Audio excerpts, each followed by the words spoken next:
श्रीराम. सर्व श्रोत्यांना प्रेमपूर्वक नमस्कार.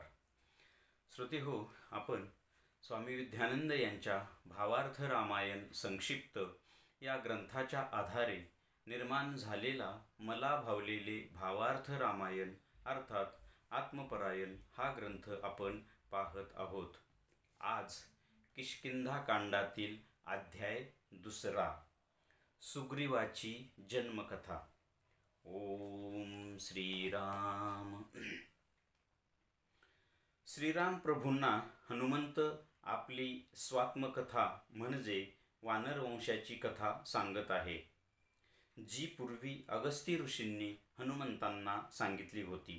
एकदा शिव पार्वती एका सरोवरामध्ये तपश्चर्या करत होते. तिथे एक ऋषी स्नानाकरता आले होते. ते पाहून माता पार्वती लज्जित झाल्या व त्यांना क्रोध उत्पन्न झाला. मग त्यांनी शाप दिला की या सरोवरात शिव सोडून दुसरे कोणी पुरुष स्नान करेल तर तो श्रीरूप होईल. मग असेच एक वानर अनावधानाने तिथे स्नान करते, तेव्हा त्या वानराची सुंदर अशी स्त्री निर्माण होते. त्या स्त्रीचे सौंदर्य पाहून इंद्र व सूर्य तिच्यावर मोहित होतात व ती प्राप्त व्हावी म्हणून तिच्या मागे पळतात.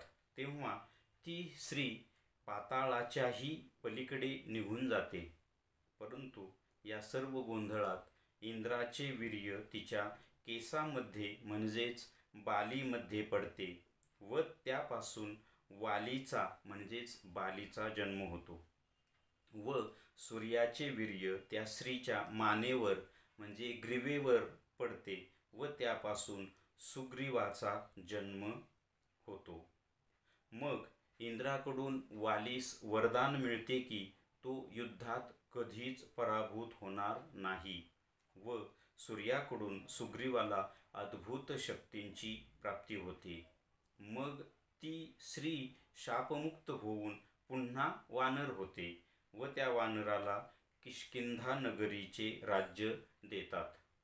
कालांतराने ते वानर मृत्यू झाल्यावर मग किष्किंधा नगरीचा राजा वाली होतो व सुग्रीवास युवराजपद दिले जाते. आता आपण साधकाच्या दृष्टीने पाहू. साधक आपल्या आध्यात्मिक वंशाची कथा आपल्या सद्गुरूंसमोर मांडत असतो. साधक हा सुरुवातीस वानर असतो, म्हणजे साधकाच्या आध्यात्मिक प्रवासाची सुरुवात ही वानरापासून होते.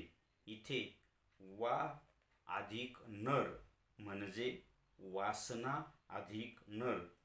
साधकाचा म्हणजे आपणा सर्वांचाच जन्म हा वासनेतून होतो. असा हा वासनामय नर म्हणजेच वानर. परंतु अशा या वासनामय नराच्या जीवनात जेव्हा सद्गुरू येतात व ते आपली दिव्य साधना त्याला देतात, तेव्हा त्या साधकाचा वा म्हणजेच वासना निघून जातो व फक्त नर शिल्लक राहतो. म्हणजे वासना राहत नाही व तो फक्त नर रूपाने म्हणजेच साधक, भक्त, दास, सेवक या रूपाने शिल्लक राहतो व याही पुढे त्याला उत्क्रांतीची महान अशी झेप घ्यावी लागते. तेव्हा त्या नराचा नारायण होतो. याकरिता साधकाला प्रचंड तळमळ, वाटेल तो त्याग व सर्वस्व समर्पण करावे लागते. तेव्हा मग ती गुरुकृपा होऊन तो नारायण पदावर आरूढ होतो. असा हा साधकाचा आध्यात्मिक वंश आहे. अशा या साधकाच्या जीवनरूपी सरोवराला 2 टोके असतात. एक जीव म्हणजेच इथे सुग्रीव म्हणजेच जन्मणे किंवा जगणे व दुसरे टोक म्हणजे मृत्यू म्हणजेच इथे वाली म्हणजेच मरणे व हे जीवनरूप सरोवर त्या प्रकृती मातेचे खेळणे आहे. ती शापरूपाने म्हणजेच मोहित करून किंवा लीला करून सर्वांना आपल्या ताब्यात ठेवून खेळवत असते. तसेच ती प्रकृती माता या जीव किंवा जन्मणे या टोकापेक्षा मृत्यू किंवा मरणे या टोकाला जास्त बलवान ठेवत असते.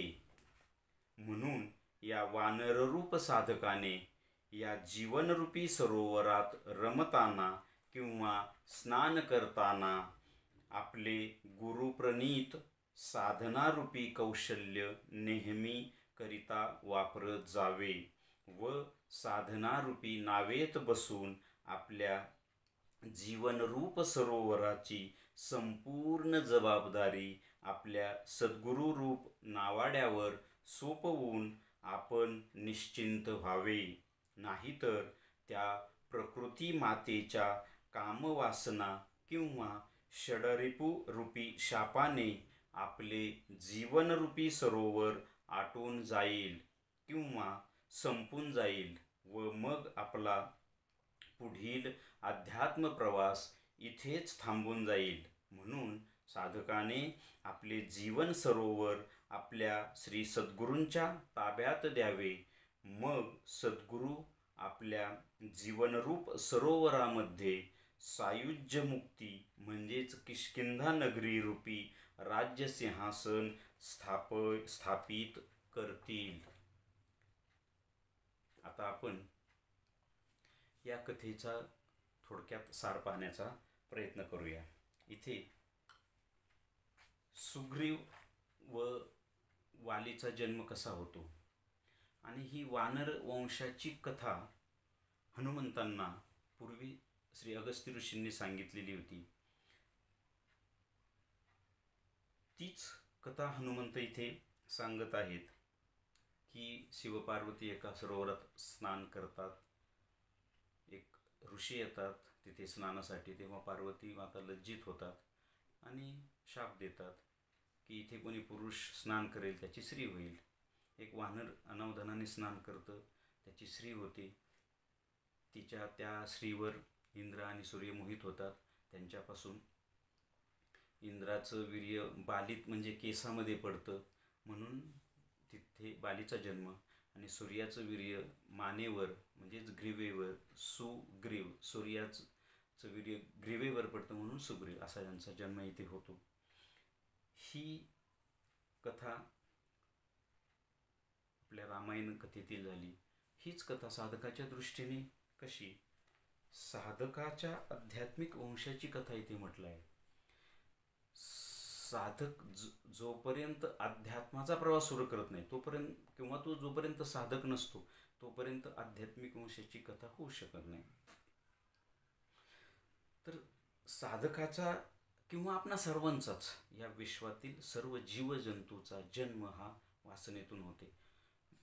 कारण कुठलाही जीवजंतू हा स्त्री पुरुषाच्या संयोगातून संभोगातून झालेला असतो आणि त्यामागे वासनाच असते. म्हणजेच प्रत्येकाचा जन्म हा वासनेतून होतो.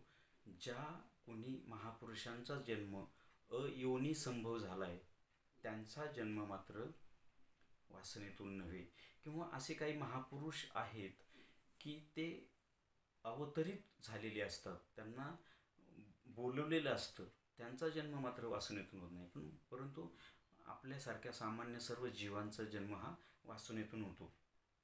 आणि इथे जेव्हा साधक अवस्था येते, सद्गुरू मिळतात, ते त्यांची दिव्य साधना देतात. त्या परखड साधनेने म्हणजे तळमळीने केलेली साधना, त्या साधनेत जे काही आडवं येईल अनावश्यक त्याचा त्याग आणि आपल्या सद्गुरूंच्यावर संपूर्ण समर्पण, अशा पद्धतीने जेव्हा साधना होते तेव्हा वा निघून जातो. फक्त नर शिल्लक राहतो. नर या शब्दामधला वा म्हणजे वासना निघून जाते, नर शिल्लक राहतो. तो नर मग भक्त, दास, सेवक, साधक वगैरे, आणि त्यानंतर त्याला खूप मोठी उत्क्रांतीची झेप घ्यावी लागते. तेव्हा त्या नराचा नारायण होतो, म्हणजे त्याला आत्मसाक्षात्कार होतो, ब्रह्मसाक्षात्कार होतो, परब्रह्म साक्षात्कार होतो. परब्रह्म साक्षात्कार होणे म्हणजे नारायण होणे, तेव्हा त्या नराचा नारायण होतो. याकरता साधकाने कसं जगलं पाहिजे, ते कथेत सांगतात की साधकाच्या जीवनरूपी सरोवराला. आता जीवनरूपी सरोवर म्हणजे माझं संपूर्ण आयुष्य. याला दोन टोकं आहेत. एक पहिलं टोक जन्मने, माझा जन्म होतो, आणि दुसरं टोक मृत्यू. ह्या जीवनरूपी सरोवराला दोन टोकं आहेत. यातलं जन्मने, याला आपण सुग्रीव नाव दिले. जीव जीव जन्मतो ना, जीवाला सुग्रीव नाव दिले आणि मृत्यूला वाली नाव दिले. तर आणि हे संपूर्ण जीवनरूपी सरोवर हे कोणाच्या ताब्यात असतं? प्रकृती मातेचं. कारण ह्या सगळ्या विश्वाची निर्मिती कोण करते? प्रकृती माता. तिच्या ताब्यात हे जीवन सरोवर असतं. मग ती खेळवते आपल्याला. हे आपलं सगळं खेळणं चाललेलं आहे. जीवन, जन्माला येणे, मरणे, परत येणे, मरणे, जगणे, व्यवहार, प्रपंच, संसार, हे सगळं त्या प्रकृती मातेचं खेळणं आहे. आपल्याला ती खेळवते.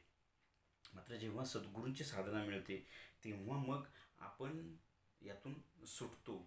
आणि हे दोन जी टोकं आहे, यापेक्षा मृत्यू या टोकाला ती प्रकृती माता जास्त बलवान ठेवते. बघा, मृत्यूची आपल्या सर्वांना भीती वाटते. मृत्यू कुणालाही नकोसा वाटतो, मात्र तो बलवान असतो. तो आपल्याला त्या जीवाला घेऊन जातोच. म्हणजे प्रकृती मातेने मृत्यू या टोकाला जास्त बलवान ठेवलेलं आहे. इथे कथेमध्ये आपण सुग्रीवाला जीव म्हटले, जन्मने म्हटले, आणि वालीला मृत्यू म्हटले. तर वाली हा सुग्रीवापेक्षा बलवान आहे, खूप बलवान आहे. म्हणून तर सुग्रीव ऋषीमुख पर्वताच्या गुहेतलं पण बसला आहे ना.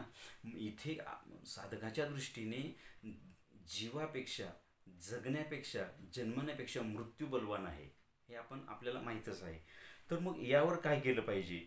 तर मग ह्या जीवनरूपी सरोवरात रमताना साधकाने आपलं गुरुप्रणीत साधनारूप कौशल्य वापरीत जावं, आणि आपल्या संपूर्ण जीवनरूप सरोवराची जबाबदारी आपल्या सद्गुरूंच्या देऊन टाकावी. कारण आपल्या जीवनात काय, कधी, कसं, कुठे घडून आपण कुठे भरकुटू, कुठे जाऊ, आपल्याला काही माहीत नाही. म्हणून आपली संपूर्ण जबाबदारी सद्गुरूंच्यावर सोपून द्यावी. म्हणजेच आपण सद्गुरूंचं अनुग्रहित व्हावं, आणि त्यांनी दिलेली गुरुप्रणीत साधना त्यांनी सांगितलेल्या पद्धतीने करत राहिलं पाहिजे. तळमळीने त्याग करून संपूर्ण समर्पणाने ही साधना आपण करत राहिलं पाहिजे. आणि हे करत असताना इथे कथेत इंद्र आणि सूर्य तिच्या त्या स्त्रीवर मोहित होतात. तसं साधकाच्या जीवनामध्ये हे षडरिपू टपून बसलेले असतात. या सरोवरामध्ये, या जीवनरूपी सरोवर जे आहे ना, त्या सरोवरामध्ये काम, क्रोध रूपी मगरा, भोरे, संकट, चिखल, ह्या सगळ्या गोष्टी, काटे कुटे, सगळं या त्या जीवनरूपी सरोवरामध्ये आहे. आणि या जीवनरूपी सरोवरात आपली साधकाची जी जीवनरूपी नाव आहे ती कधी, कुठे, कशाच्या आहारी जाईल हे सांगता येत नाही. म्हणून हे संपूर्ण जीवनरूपी सरोवर सद्गुरूंच्या ताब्यात द्यावं, त्या नावेत बसावं. सद्गुरू त्या नावेला वल्लवत राहील आणि सुखरूपपणे त्या सरोवराच्या पलीकडच्या टोकाला आपल्याला घेऊन जाईल. जरी मृत्यू आला तरी आपण आनंदाने त्याला सामोरं जाऊ शकू. अशा पद्धतीने साधकाने हे जीवन जगलं पाहिजे. आणि ही कथा हेच सांगते की हे जीवनरूपी सरोवर एवढं सोपं नाही. याला तर भवपाश, भवसागर म्हटलेलं आहे. म्हणून ह्याच्यातून तरुण जाणे खूप खूप खूप अवघड आहे. त्याकरता मग साधकाने आपल्या सद्गुरूंच्या सत्संगात राहावं, सद्गुरुमय व्हावं, आणि आपल्या जीवनाचं कल्याण करून घ्यावं. श्रीरामार्पणमस्तु. हरिओम तत्सत. ब्रह्मार्पणमस्तु.